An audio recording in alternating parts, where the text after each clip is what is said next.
राधे राधे। आज की इस वीडियो में हम लोग डिस्कस करेंगे कक्षा 10 जीव विज्ञान के महत्वपूर्ण बहुविकल्पी प्रश्नों के बारे में जो विगत वर्ष यूपी बोर्ड परीक्षाओं में पूछा गया है।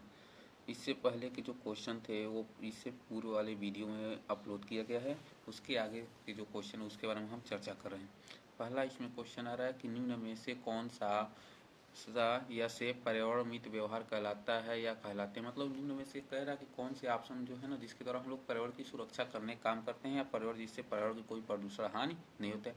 तो पहला कह जा रहा है बाजार जाते समय खरीदे गए सामानों को रखने के लिए कपड़े का थैला ले जाना, ये भी अच्छी बात है भाई, इससे पर्यावरण प्रदूषण नहीं होता है। दूसरा क्वेश्चन कह रहा है अनावश्यक ऊर्जा बचाने के लिए लाइटों तथा पंखों का स्विच बंद करना, ये भी सही है। अगला क्वेश्चन कह रहा है अगला ऑप्शन कह रहा है कि वाहन के बजाय विद्यालय तक पैदल जाएं, ये भी सही है। तो यहाँ पे लास्ट ऑप्शन आ रहा है उपयुक्त सभी, यहाँ पे ऑप्शन डी होगा उपयुक्त सभी, ये सही होने का काम करेगा। अगला क्वेश्चन आ रहा है कि पौधों में फ्लोएम का कार्य होता है। तो फ्लोएम जो होता है यह परिवहन का कार्य करता था, संवहन उत्तक का एक भाग होता है और फ्लोएम द्वारा द्वारा प्राय खाद्य पदार्थों का स्थानांतरण होता है, जबकि जल तथा खनिज पदार्थों का जो परिवहन होता है यह जाइलम के द्वारा होता है। वाष्पोत्सर्जन की जो क्रिया होती है यह रंध्रों के द्वारा होने का काम किया जाता है। नेक्स्ट क्वेश्चन आ रहा है कि मनुष्यों में पाचन की शुरुआत किस अंग से होती है। तो मनुष्य में पाचन की जो शुरुआत होती है वह मुख से शुरू होती है, शुरू होने का काम करती है, क्योंकि मुख में लार में जो ताइलिन एंजाइम होता है वह प्रायः कार्बोहाइड्रेट का मुख से ही पाचन शुरू कर देने का काम करती है। अगला क्वेश्चन आ रहा है कि निम्नलिखित में से कौन सा एक पादप हार्मोन है। थायरॉक्सिन, थायरॉक्सिन जो होता है यह पादप हार्मोन है। थायरॉक्सिन जो होता है जंतु हार्मोन होता है। जिब्रेलिन जो होता है पादप हार्मोन है। पुनः एस्ट्रोजन जो होता है ये भी जंतु हार्मोन है। इंसुलिन भी जंतु हार्मोन है। तो यहाँ पे ऑप्शन जो बी है जिब्रेलिन, यह पादप हार्मोन होता है और यह जिब्रेलिन जो होता है पादप वृद्धि हार्मोन होते हैं जो पौधों में वृद्धि को प्रेरित करने का काम करते हैं। नेक्स्ट क्वेश्चन की बात करते हैं, वृद्धि हार्मोन स्रावित होता है। तो यहाँ कह रहा है थायराइड ग्रंथ से नहीं, थायराइड ग्रंथ से तो थायरॉक्सिन हार्मोन का स्राव होता है। पिट्यूटरी जो होती है पीयूष ग्रंथि से प्राय वृद्धि हार्मोन का स्राव होने का काम किया जाता है। नेक्स्ट क्वेश्चन की बात करते हैं, कह निम्नलिखित में से कौन सा परागकोश के अंदर बनते हैं। तो बाह्यदल पुंज नहीं, ये भी नहीं बनता है।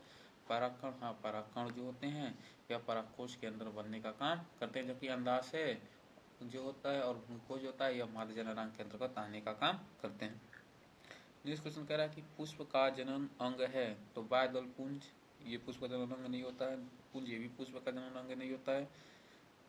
जायांग जो होता है पुष्प का यह मादा जनन अंग होता है, जबकि तना जो होता है पुष्प का कायिक भाग में आने का काम करते हैं। अगला क्वेश्चन कह रहा है कि वायुमंडल की ओजोन परत पृथ्वी को बचाती है। तो एक्स कीड़ों से, गामा कीड़ों से, पराबैंगनी कीड़ों से या उपयुक्त में से कोई नहीं। तो यहाँ पे जो ऑप्शन है ये बी यहाँ किया गया है, ये यहाँ पे सही होगा। पराबैंगनी कीड़े, ओजोन परत जो होती है सूर्य से आने वाली जो हानिकारक जो पराबैंगनी कीड़े होती हैं उनसे सुरक्षा करने का काम करती हैं।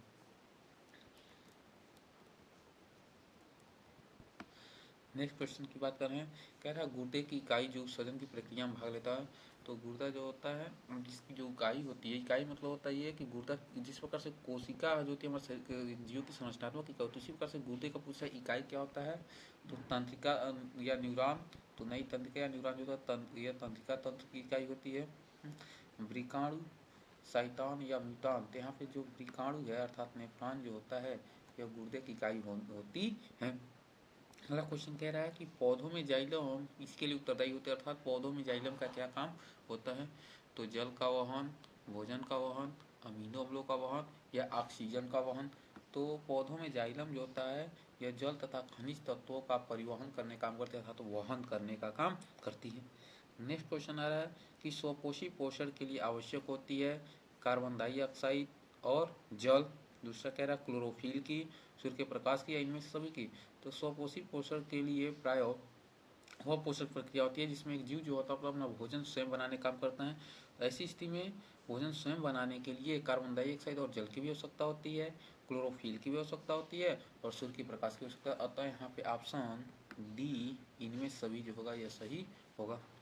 नेक्स्ट क्वेश्चन कह रहा है ऑक्सीजन की उपस्थिति में पायरुवेट का ऑक्सीकरण कोशिका के किस भाग में होता है। तो ऑक्सीजन की उपस्थिति में पायरुवेट का ऑक्सीकरण की जो क्रिया होती है कोशिका द्रव में या केंद्रक में, माइटोकॉन्ड्रिया अंतःद्रवी जालिका में। तो पायरुवेट का ऑक्सीजन की उपस्थिति में जो ऑक्सीकरण होता है यह माइटोकॉन्ड्रिया के मैट्रिक्स में संपन्न होने का काम करती है।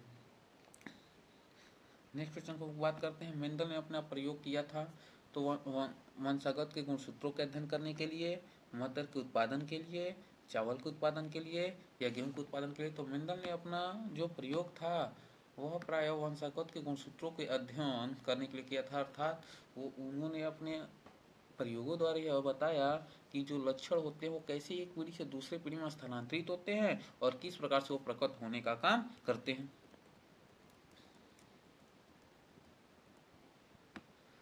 अगला क्वेश्चन आ रहा है कि निम्नलिखित में से कौन ओजोन परत क्षरण के लिए जिम्मेदार मुख्य पदार्थ है। अर्थात यहाँ क्वेश्चन आ रहा है कि जैसे हम लोग जानते हैं कि जो ओजोन परत होती है सूर्य से आने वाली जो पराबैंगनी किरणें होती हैं उनसे पृथ्वी की सुरक्षा करती हैं। तो यहाँ क्वेश्चन आ रहा है कि कौन सी जो गैस होती है ना वह ओजोन परत को हानि पहुंचाने का काम करती है मुख्य रूप से। तो यहाँ पे क्लोरोफ्लोरो जो कार्बन है, क्लोरोफ्लोरोकार्बन, उसके बाद कह रहा है carbon dioxide, carbon monoxide, nitric अम्ल। इसमें से मुख्य रूप से जो क्लोरोफ्लोरो जो कार्बन जो गैस होती है यह मुख्य रूप से ओजोन परत को हानि पहुंचाने का काम करती है। ओजोन इन क्लोरोफ्लोरोकार्बन के कारण कुछ स्थानों पे जो ओजोन परत है ना यह पतली हो गई है, जिसे हम लोग ओजोन छिद्र कह देते हैं या ओजोन होल कहने का काम करते हैं। नेक्स्ट क्वेश्चन की बात करें, कह रहा निम्नलिखित में से कौन आहार श्रृंखला का निर्माण करते हैं। तो कह रहा घास हो गया, गेहूं तथा आम, ये तीनों जो होते हैं उत्पादक है तो ये होंगे नहीं। अगला कह रहा है घास, बकरी तथा मानव, हाँ यहाँ पे तो यह आहार श्रृंखला बन रहा है। नेक्स्ट क्वेश्चन देख रहे हैं बकरी, गाय तथा हाथी, ये सभी जो हो गए उपभोक्ता हो गए। घाम, मछली तथा हाथी यहाँ थी तो यहाँ पे घास होगा, घास मछली आती, क्योंकि देखिए घास तो उत्पादक हो गया, मछली जो कि जली पैटर्न पर आ जाएगी, और ये तो यहाँ पे सबसे उपयुक्त जो ऑप्शन बी है घास, बकरी तथा मानव, ये उपयुक्त एक आहार श्रृंखला बनने का काम कर रहा है। अगला क्वेश्चन कह रहा है कि मानव में लिंग गुणसूत्रों की संख्या कितनी है। अगर क्वेश्चन यहाँ पूछता मानव गुणसूत्रों की संख्या कितनी होती है तो 46 होती है, 46 होती है। लेकिन यहाँ क्वेश्चन पूछा मानव में लिंग गुणसूत्रों की संख्या, तो मानव में लिंग गुणसूत्रों की संख्या जो होती है वह एक जोड़ी होती है, अर्थात 2 होने का करती है। और लिंग गुणसूत्र जो होता है यह 23वां जोड़ा होने का काम करता है। लिंग गुणसूत्र ऐसे गुणसूत्रों को कहते हैं जो मनुष्यों में लिंग को निर्धारण करने का काम करता है। नर में लिंग गुणसूत्र के रूप में XY पाए जाते हैं, जबकि मादा में लिंग गुणसूत्र के रूप में XX पाया जाता है। नेक्स्ट क्वेश्चन कह रहा है शरीर के बाहर से ऑक्सीजन को ग्रहण करना तथा कोश की आवश्यकता के अनुसार खाद्य स्रोतों के विघटन को कहते हैं उत्सर्जन, श्वसन, जनन या प्रकाश संश्लेषण। तो यहाँ पे जो ऑप्शन श्वसन है, ऑप्शन श्वसन ये सही होगा। मतलब श्वसन क्रिया में क्या करता है, एक जीवधारी जो होता है बाह्य वातावरण से ऑक्सीजन को ग्रहण करता है तथा अपनी कोशिका आवश्यकता के अनुसार जो भी बचा हुआ खाद्य पदार्थ जो कोशिका में स्टोर होता है, संग्रह होता है, उसको विघटित करके उसको तोड़ करके प्राय ऊर्जा मुक्त करने का काम करता है। अगला क्वेश्चन कह रहा है कि मस्तिष्क का मुख्य सोचने वाला भाग होता है अग्र मस्तिष्क, मध्य मस्तिष्क, पश्चिम मस्तिष्क, अनुमस्तिष्क। तो यहाँ पे जो ऑप्शन ए है अग्र मस्तिष्क ये सही होगा।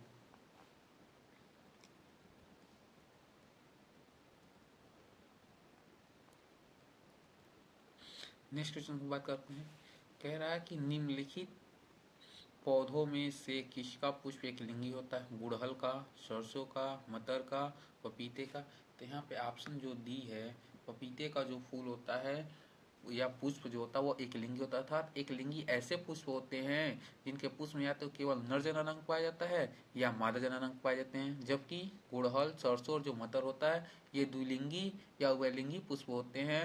अर्थात इन पुष्पों में एक ही पुष्प और नर और मादा जननांग दोनों पाए जाते हैं। अगला कह रहा है कि एक कोशीय स्तर पर उपलब्ध कार्बनिक पदार्थों की कितनी मात्रा अगले कोशीय स्तर तक पहुंचती है। तो एक कोशीय स्तर से अगले कोशीय स्तर पर जो पोषक पदार्थों की जो मात्रा पहुंचने का होता है वो 0% होता है, या 10%, या 50% या 100%। तो यहाँ पे ऑप्शन बी जो है वह 10% सही होगा। अर्थात प्रत्येक कोशीय स्तर पर केवल 10% ऊर्जा का स्थानांतरित होने काम करता है, जबकि शेष जो ऊर्जा होती है या तो जीवों द्वारा जैविक क्रियाओं में, या फिर ऊष्मा के रूप में, या ऊष्मा के रूप में प्राय इस पर्यावरण में मुक्त हो जाने का काम करती है। ऊर्जा का जो स्थानांतरण होता है प्रत्येक कोशीय स्तर पर, यह प्राय ऊर्जा के संरक्षण के सिद्धांत के अनुसार होने का काम करता है। नेक्स्ट क्वेश्चन कह रहा है कि पौधों में प्रकाश संश्लेषण का उत्पाद होता है। तो प्रकाश संश्लेषण की प्रक्रिया के फलस्वरूप पौधे जो होते हैं यह प्राय खाद्य पदार्थों का संश्लेषण करने काम करते हैं। तो इसमें ऑप्शन कह रहा है कि प्रोटीन, ऑक्सीजन व जल, ग्लूकोज, ऑक्सीजन व जल, वसा, कार्बोहाइड्रेट व जल, और वसा, कार्बन डाइऑक्साइड व जल। तो यहाँ पे ऑप्शन जो बी है, यह ग्लूकोज, ऑक्सीजन और जल जो होता है यह प्रकाश संश्लेषण का उत्पाद होता है। अगला क्वेश्चन कह रहा है कि निम्नलिखित में से कौन सा एक पादप हार्मोन नहीं है। कह रहा है ऑक्जीन, जिब्रेलिन, एस्ट्रोजन या साइटोकाइनिन। यहाँ पे ऑक्जीन, जिब्रेलिन व साइटोकाइनिन जो है यह पादप हार्मोन होते हैं, जबकि एस्ट्रोजन जो है यह जंतु हार्मोन है।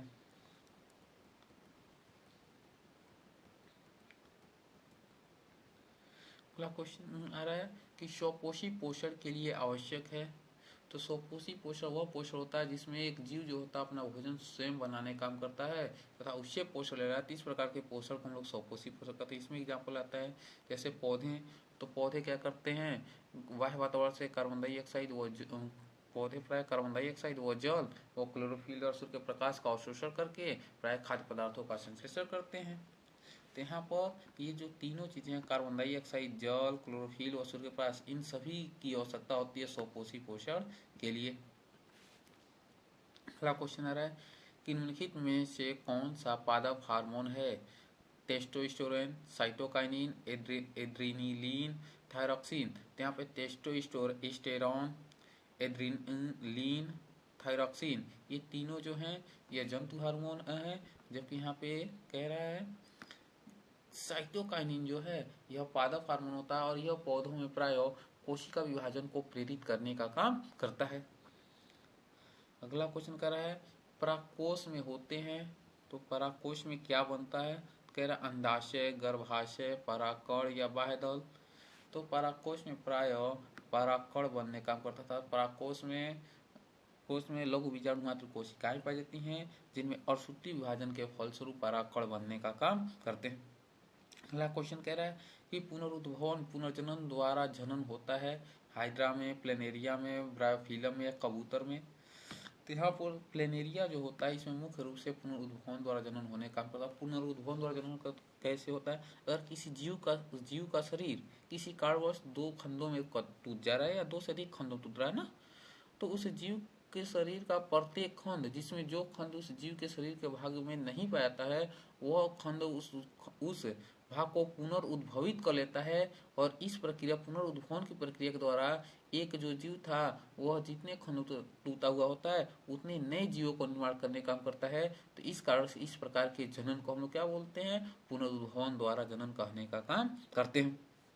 हाइड्रा में जो होता है मुकुलन द्वारा जनन होता है, जबकि ब्रायोफिलम में प्राय कलिकाओं द्वारा जनन होने का काम करता है। अगला क्वेश्चन कर रहा है कि दो तंत्रिका कोशिकाओं के मध्य खाली स्थान को कहते हैं। तो कह रहा है सिनेप्स, ऑक्सीन, जिब्रेलिन, डायफ्राम। तो दो कोशिकाओं के मध्य का जो खाली स्थान होता है उसको सिनेप्स कहने का काम किया था। अगला क्वेश्चन कह रहा है कि निम्न में से कौन एक पारतंत्र में उत्पादक का उदाहरण है। तो उत्पादक उन्हें कहते हैं जो सूर्य के प्रकाश ऊर्जा का प्रयोग करके खाद्य पदार्थों का उत्पादन स्वयं करने का काम करते हैं। तो शेर, हिरण, हरे पौधे, वर्षा। तो यहाँ पे हरे पौधे जो हैं यह पारितंत्र के उत्पादक होते हैं, जबकि शेर व हिरण जो है यह पारितंत्र के उपभोक्ता होते हैं, जबकि जो यहाँ पे वर्षा है यह पारितंत्र का अजैविक घटक होते हैं। अगला क्वेश्चन कह रहा है कि मेंडल ने अपने प्रयोग में मटर के पौधों के किन लक्षणों का अध्ययन किया था।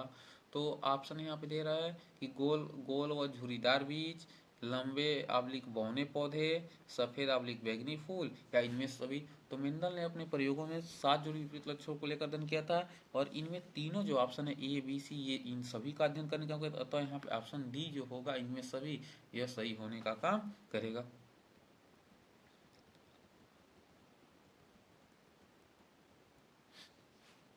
अगला क्वेश्चन आ रहा है कि रक्त दाब नापा जाता है। तो रक्त दाब को नापने के लिए स्फाइग्मोमैनोमीटर द्वारा, स्टेथोस्कोप द्वारा, माइक्रोस्कोप द्वारा या माइक्रोमीटर द्वारा। तो रक्त दाब जो होता है इसको स्फाइग्मोमैनोमीटर के द्वारा मापा जाता है। अगला क्वेश्चन कह रहा है कि निम्नलिखित में से कौन सा पादप हार्मोन है? थायरॉक्सिन, इंसुलिन, साइटोकाइनिन व एस्ट्रोजन। तो यहाँ पे थायरॉक्सिन, इंसुलिन और एस्ट्रोजन जो होते हैं जंतु हार्मोन होते हैं जो जंतुओं में स्रावित होते हैं, जबकि साइटोकाइनिन जो होता है यह पादप हार्मोन होता है, यह पादप में कोशिका विभाजन को प्रेरित करने का काम करते हैं। अगला क्वेश्चन कह रहा है कि एक लिंगी पुष्प है, गुड़हल का, सरसों का, पपीते का, गुलाब का। तो यहाँ पे पपीता जो होता है एक लिंगी पुष्प होते हैं, जबकि गुड़हल और सरसों और गुलाब जो होते हैं उभयलिंगी या द्विलिंगी पुष्प होते हैं। अगला कह रहा है पुनर्जनन का उदाहरण पाया जाता है। तो हाइड्रा में, ब्राफिलम में, अमीबा में या प्लेनेरिया में। तो यहाँ पे ऑप्शन डी जो होता है प्लेनेरियम पुनर्जनन का जो होता है वह पाया जाता है। यहाँ पे ऑप्शन डी सही होगा, प्लेनेरिया में। जबकि हाइड्रा में जो होता है मुकुलन द्वारा जनन होता है, ब्राफिलम में कलिकाओं द्वारा जनन होता है, पत्तियों पर कलिका बनती हैं, और अमीबा में विखंडन द्वारा जनन होने का काम करता है। अगला क्वेश्चन कह रहा है कि ओजोन परत का क्षरण निम्न में से किसके कारण होता है? अर्थात ओजोन परत जो है ना वह किसके कारण से उसको हानि पहुंचने का काम करती है, जिससे ओजोन की जो परत है वो पतली होती जा रही है। तो ऑक्सीजन के कारण, वाष्प के कारण, सल्फर डाइऑक्साइड के कारण या क्लोरोफ्लोरोकार्बन के कारण। तो मुख्य रूप से जो कि यहाँ पे क्लोरोफ्लोरो जो होता है यह ओजोन परत को हानि पहुंचाने का काम करता है। कह रहा है प्राकृतिक पारितंत्र है गमले में, जल जीवशाला, खेत या वन। तो यहाँ पे गमला जो होता है यह मानव के द्वारा लगाए जाते हैं, जल जीवशाला मानव द्वारा अगर खोदा गया है तुरंत का तो जल जीवशाला मानव द्वारा निर्मित है, खेत तो हमारे द्वारा ही निर्मित होते हैं, धान लगा रहे हैं, फसल कोई लगा रहे हैं तो वो भी हो गए। लेकिन वन जो होता है यह प्राकृतिक पारितंत्र होता है।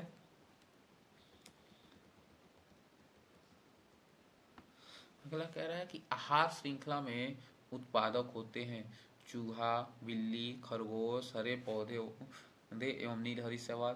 तो यहाँ पे हरे पौधे व नील हरी शैवाल जो होते हैं यह पारितंत्र के उत्पादक होते हैं, अर्थात ये प्रकाश ऊर्जा का प्रयोग करके खाद्य पदार्थों का संश्लेषण स्वयं करने का काम करते, इसलिए इन्हें हम उत्पादक करते हैं। जबकि चूहा, बिल्ली, खरगोश होते हैं यह उपभोक्ता होते हैं, यह हरे पौधे या उत्पादकों द्वारा बनाए गए खाद्य पदार्थों का उपभोग करने का काम करते हैं। नेक्स्ट क्वेश्चन कह रहा है वृक्क का कार्य होता है श्वसन का, प्रजनन का, उत्सर्जन का या पाचन का। तो वृक्क का जो कार्य होता है उत्सर्जन का, यह शरीर में बने हुए नाइट्रोजनी जो अपशिष्ट पदार्थ होते हैं उनको प्राय शरीर से बाहर निकालने का काम करते उत्सर्जन की प्रक्रिया के द्वारा। अगला क्वेश्चन कर रहा है कि पत्तियों पर कलिकाएं विकसित होती हैं पुदीना में, आलू में, ब्रायोफिलम या इन सभी पर। तो पत्तियों पर कलिकाएं जो विकसित होती हैं यह ब्रायोफिलम में होती हैं, अर्थात इनमें प्राय कायिक जनन पाया जाता है जो पत्तियों पर कलिकाओं के रूप में के द्वारा होने का काम करती हैं। एक पत्तियों पर प्राय कलिकाएं बनती हैं, जब ये पत्तियां क्या होती हैं वो मुख्य तना से टूट करके नीचे करते हैं तो ये कलिकाएं अनुकूलित वातावरण परिस्थितियां मिलने पर प्राय वृद्धि करके एक नए पौधे के रूप में विकसित हो जाने का काम करती हैं। अगला क्वेश्चन कह रहा है कि आनुवांशिक विज्ञान के जनक हैं। तो ग्रेगर यहाँ पे कह रहा है कि H J Müller, Charles Darwin, Gregor John Mendel, JD Watson. तो ग्रेगर जॉन मेंडल को हम लोग आनुवांशिक विज्ञान के जनक के रूप में जानते हैं क्योंकि इन्होंने सबसे पहले 3 नियमों को देने का काम किया था, जिसमें था मेंडल का प्रथम नियम जिसको हम बोलते हैं प्रभाविता का नियम, दूसरा था युग्मकों की शुद्धता का नियम या पार्थक्य का नियम या पृथक्करण का नियम था, और तीसरा था स्वतंत्र अभिवन का नियम इन्होंने देने का काम किया था। अगला क्वेश्चन है कि दो डीएनए तंतु आपस में जुड़े होते हैं। तो दो डीएनए तंतु जो होते हैं आपस में पेप्टाइड बंधों द्वारा या सहसंयोजी बंधों द्वारा या ग्लाइकोसिडिक बंधों द्वारा या हाइड्रोजन बंधों द्वारा। तो दो पेप्टाइड जो डीएनए तंतु जो होते हैं ये आपस में हाइड्रोजन बंधों द्वारा जुड़े रहने का काम करते हैं। डीएनए में प्राय डीएनए जो होता है ये 3 चीजों से मिलकर बना होता है अगर हम देखें तो। उसमें क्या होता है, नाइट्रोजनी क्षारक होते हैं, और नाइट्रोजनी क्षारक के अंतर्गत चार चीज आती हैं। एडेनिन आता है, ग्वानिन आता है, साइटोसिन आता है, और थाइमिन आने का काम करता है। ठीक है।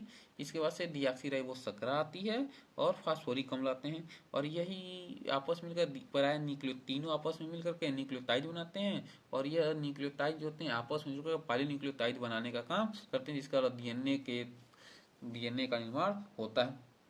अगला क्वेश्चन कह रहा है कि मुकुलन द्वारा प्रजनन होता है हाइड्रा में, तिलचट्टा में, केचुआ में, कबूतर में। तो यहाँ पे मुकुलन द्वारा जो प्रजनन होता है यह हाइड्रा में होता है।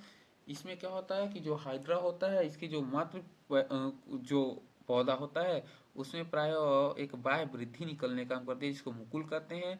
यह मुकुल मात्र कोशिकाओं से अलग होकर के प्राय वृद्धि करके एक नए हाइड्रा के पौधे के रूप में विकसित होने का काम करती है। तो इस प्रकार के जनन को हम लोग मुकुलन द्वारा जनन कहते हैं। अगला क्वेश्चन कह रहा है कि मेंडल का प्रायोगिक पौधा था, अर्थात प्रायोगिक पौधा क्या, उस पौधे को कहते हैं जिसमें मेंडल ने अपना प्रयोग करने का काम किया था। तो मीठी मटर, उद्यान मटर, सरसों या केचुआ। तो मेंडल ने जो अपना प्रयोग किया था वह उद्यान मटर पे करने का काम किया था।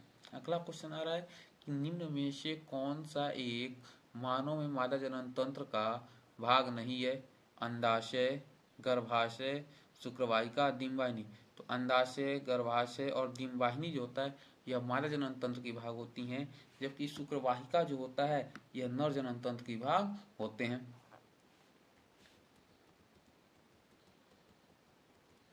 अगला क्वेश्चन की हम बात करते हैं।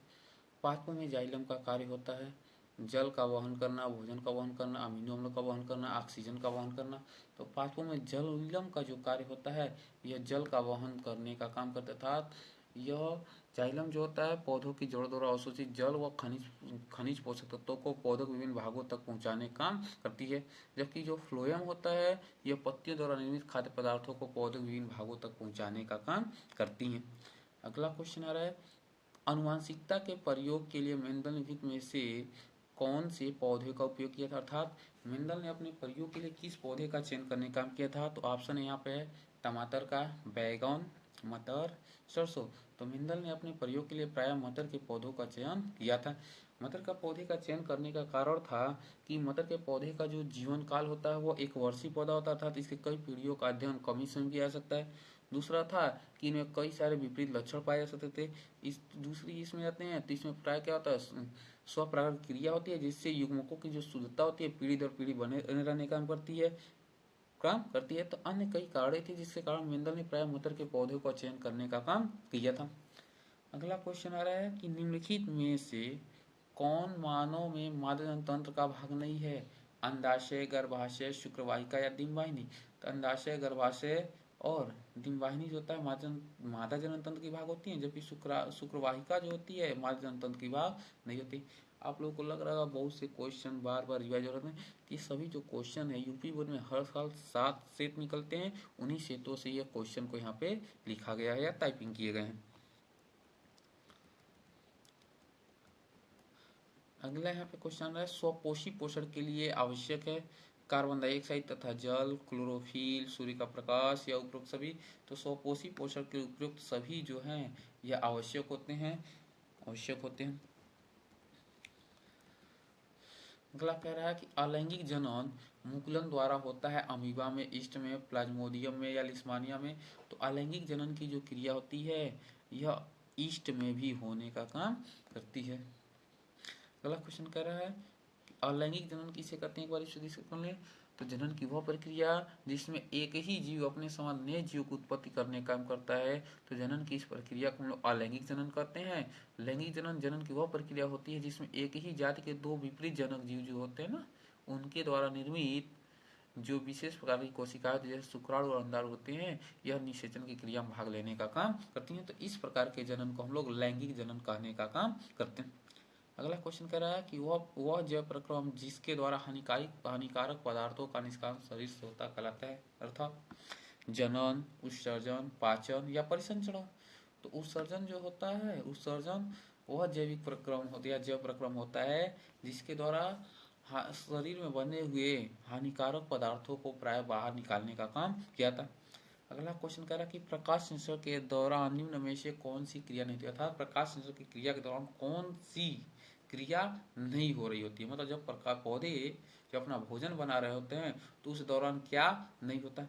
पहला कह रहा है कि क्लोरोफिल द्वारा प्रकाश ऊर्जा को अवशोषित करना, तो प्रकाश क्रिया द्वारा क्लोरोफिल द्वारा प्रकाश ऊर्जा का अवशोषण किया जाता है, ये सही है।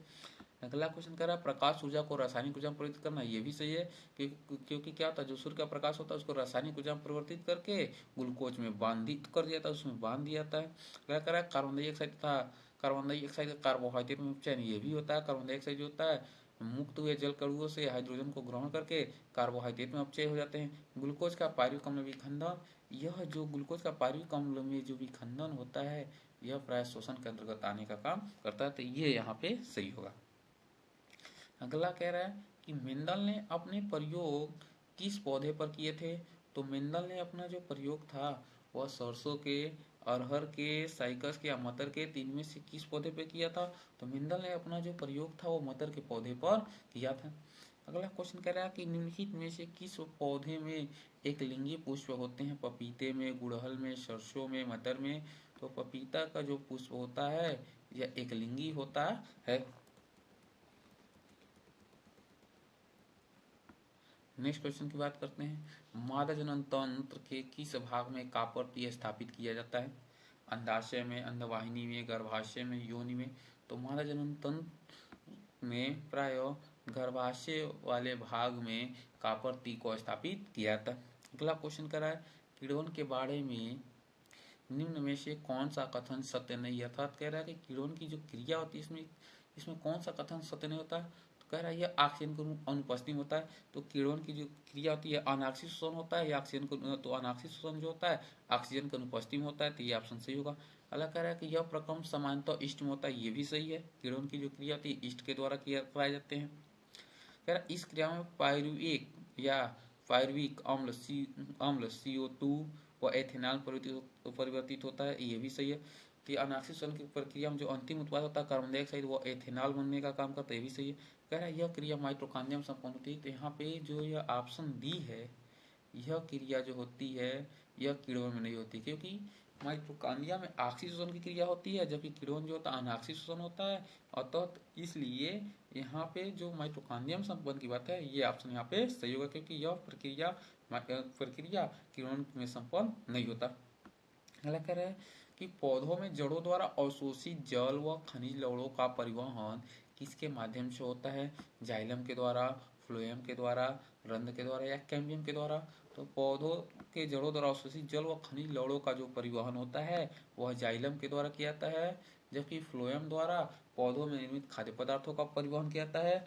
रंध्र जो होते हैं यह प्राय पौधों के शरीर में जो अतिरिक्त जल होता है उसको वाष्प के रूप में बाहर निकालने का करते हैं, जबकि कैम्बियम जो होता है यह पौधों में द्वितीयक वृद्धि के लिए उत्तरदायित्व तो रखता है।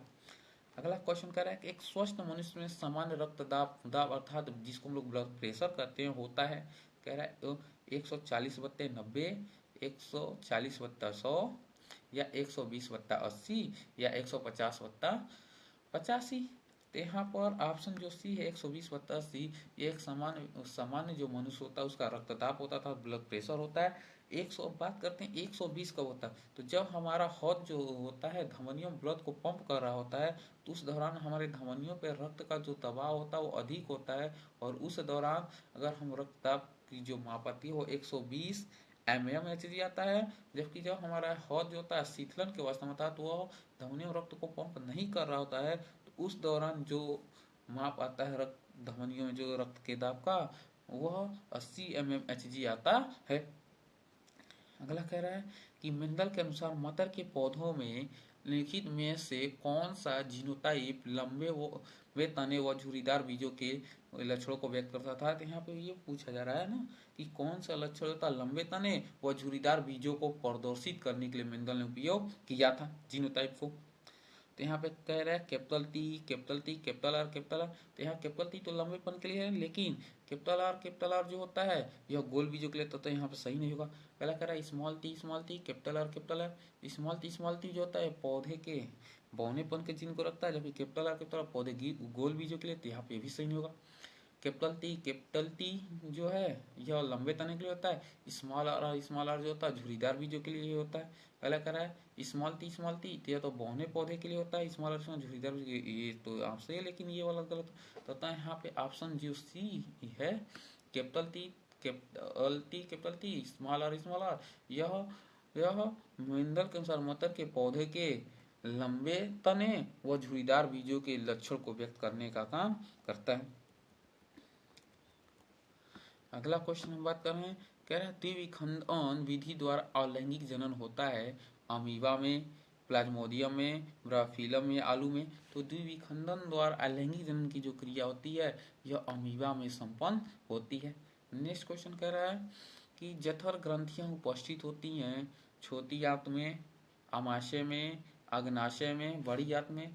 तो जठर ग्रंथियां जो होती हैं यह आमाशय में पाई जाती हैं। अगला क्वेश्चन कह रहा है कि प्रकाश संश्लेषण प्रक्रम के दौरान क्या नहीं संश्लेषित, अर्थात कह रहा है कि प्रकाश संश्लेषण की प्रक्रिया के दौरान क्या नहीं बनते हैं। तो ऑक्सीजन, कार्बन डाइऑक्साइड, जल व ग्लूकोज। तो प्रकाश संश्लेषण की प्रक्रिया के फलस्वरूप जो होता है यह कार्बन डाइऑक्साइड नहीं बनता है, बल्कि ऑक्सीजन, जल व ग्लूकोज होते हैं। तीनों प्रकाश संश्लेषण की क्रिया के दौरान बनने का काम करते हैं।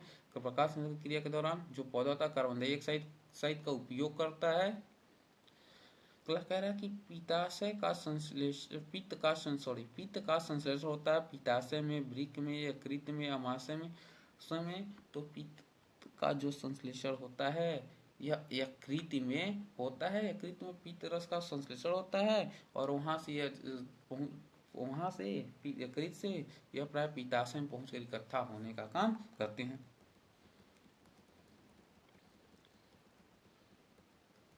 अगला क्वेश्चन है, मानव हृदय में कोष्ठों की संख्या होती है, अर्थात मानव हृदय कितने चैम्बरों का बना हुआ होता है। 4, 2, 6 या 8। तो मानव हृदय जो होता है यह 4 चैम्बरों का बना होता है, जिसमें अलिंद व नीले आते हैं।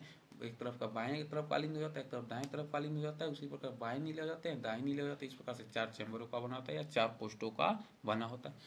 अगला क्वेश्चन कह रहा है कि पुनरुद्भवन होता है प्लेनेरिया में लेकिन हाइड्रा में नहीं, हाइड्रा में लेकिन प्लेनेरिया में नहीं, पैरामीशियम में लेकिन हाइड्रा में नहीं, हाइड्रा और प्लेनेरिया में। तो यहाँ पे जो ऑप्शन डी है, सॉरी ये तो कुछ टेक्निकल एरर आ रहा है। यहाँ पे हाइड्रा और प्लेनेरिया दोनों में जो होता है पुनरुद्भवन यहाँ पे मिलता है। तो यहाँ पे ये भी सही है, लेकिन अलग अलग है तो हम प्रीफर हम लोग करते हैं प्लेनेरिया। अगला कह रहा है पत्तियों द्वारा कायिक प्रजनन होता है। पत्तियों द्वारा कायिक प्रजनन होता है। तो पत्तियों द्वारा कायिक प्रजनन ब्रायोफिलम या जुवा में, आलू में, चने में या गुलाब में। तो पत्तियों द्वारा जो कायिक प्रजनन होता है यह ब्रायोफिलम में होने का काम करता है। कायिक प्रजनन जनन की वह प्रक्रिया होती है जिसमें एक नए पौधों को प्राय बीज के अतिरिक्त पौधे के किसी अन्य कायिक भाग जैसे जड़, तना या पत्तियों का प्रयोग करके अगर नए पौधे तैयार किया जाता है तो इस प्रकार के जनन को हम लोग कायिक जनन कहने का काम करते हैं। कह रहा है मेंडल प्रसिद्ध थे आनुवंशिकता के क्षेत्र में डीएनए की खोज के लिए, सुजननिकी के लिए, जैविकता के संरक्षण के लिए। तो मेंडल जो थे आनुवंशिकता के क्षेत्र में के लिए प्राय प्रसिद्ध है, क्योंकि मेंडल ने आनुवंशिकता संबंधी नियम दिए काम किया था। मतलब लक्षण जो होते हैं वो कैसे एक पीढ़ी से दूसरे पीढ़ी में पहुंचते हैं, वो कैसे प्रकट होने का काम करते हैं। अगला क्वेश्चन आ रहा है कि शुक्राणुओं का निर्माण होता है शुक्रवाहिका में, अंडाशय में, वृषण में या फिर यकृत में। तो शुक्राशय का जो निर्माण होता है यह वृषण में होने का काम वृषण में होता है। अगला क्वेश्चन कह रहा है कि कूपिका वायुकोष पाई जाती है यकृत में, फेफड़ों में, अमाशय में या जीभ में। तो कूपिकाएं जो वायुकोष होती हैं ये फेफड़ों में पाई जाती हैं, और कूपिकाएं जो होती हैं यह प्राय फेफड़ों में गैसों के आदान प्रदान का केंद्र होती हैं। अर्थात यहीं से जो ऑक्सीजन होता है यह प्राय कोशिकाओं से रक्त में पहुंचने का काम करता है, जबकि रक्त से जो कार्बन डाइऑक्साइड होता है वो कोशिकाओं में पहुंचने का काम करती हैं। अगला क्वेश्चन कह रहा है कि पौधों में जल के परिवहन हेतु होता है। तो पौधों में जल के परिवहन हेतु फ्लोएम, रंध्र, पित्तमज्जा, जाइलम, इनमें से क्या पाया जाता है। तो जाइलम प्राय पौधों में जल के परिवहन हेतु पाया था। क्वेश्चन आ रहा है कि एक स्वस्थ व्यक्ति में सामान्य रक्तदाब होता है तो 140/80, 120/80, 135/100 या 125/115। तो एक स्वस्थ व्यक्ति का जो रक्तदाब होता है, सामान्य रक्तदाब होता है 120/80 mmHg होता है।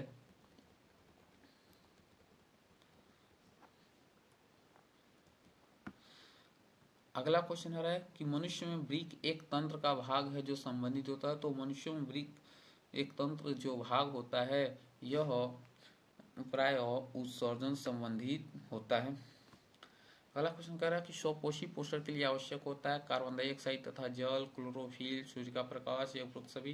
तो यहाँ पर उपरोक्त सभी जो होते हैं इनकी आवश्यकता होती है प्रकाश संश्लेषण की क्रिया के लिए, ठीक है। और जो जीव प्रकाश संश्लेषण की क्रिया द्वारा अपना भोजन स्वयं बनाते हैं, इस जीव को स्वपोषी जीव तथा पोषण की क्रिया को हम लोग स्वपोषी पोषण कहते हैं। अगला कह रहा है अलैंगिक जनन मुकुलन द्वारा होता है अमीबा में, ईस्ट में, प्लाज्मोडियम में, लिस्मानिया में। तो अलैंगिक जनन मुकुलन द्वारा प्राय ईस्ट में होता है। अगला कह रहा है कि परागकोश में होते हैं तो बाह्य दल, अंडाशय, अंडप या परागकण।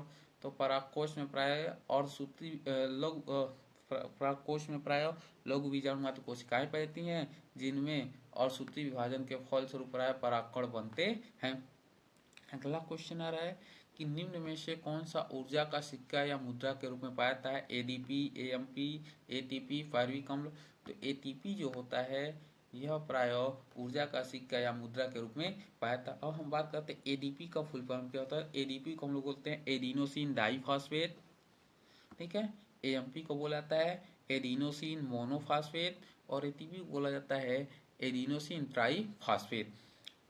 अगला क्वेश्चन आ रहा है कि निम्न में से कौन सा एक केवल जंतुओं में पाया जाता है।